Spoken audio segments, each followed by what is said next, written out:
Hello friends, কেমন আছো? আশা করি খুব ভালো আছো। আর আমি আজকে রান্নাবান্না তোমাদের সাথে এখন শেয়ার করব বলে একটু ভিডিওটা করলাম। আর আজকে কি রান্নাবান্না হবে বলো তো? আজকে হচ্ছে সজনি শাক ভাজা আর ডিমের ঝোল। আজকে এই দুই পদেরই রান্নাবান্না হবে। আর দেখো, সজনি শাকটা তো হয়ে গেছে আর ডিমের ঝোলটাও হয়ে গেছে। দেখো ডিমের ঝোলটা কি সুন্দর রং হয়েছে, তাই না?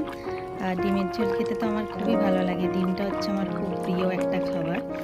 আর তোমাদের সাথে ডিমের ঝোলটা পুরো রান্নাটা না আমি শেয়ার করা হয়নি। অন্যদিনও তোমাদের সাথে আমি ডিমের ঝোলটা কেমন করে বানাই সেটা শেয়ার করব। দেখো আলুগুলো তো ভালো করেই গালা হয়ে গেছে। আর আলুগুলো গালা হয়ে গেছে। আর আমি একটু আলুগুলো আরেকটু করে গেলে দেখছি যে কেমন মানে সেদ্ধ আর একটু হবে নাকি। দেখো দুপুরে আমাদের ভাত বাড়তে চলে এসেছি। এদিকে ভাতের মধ্যে আছে করলা আলু ভাতে।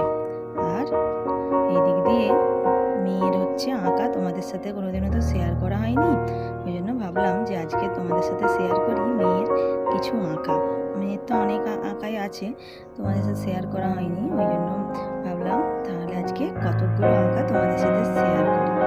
দেখো এই হচ্ছে আমার মেয়ের নিজের হাতে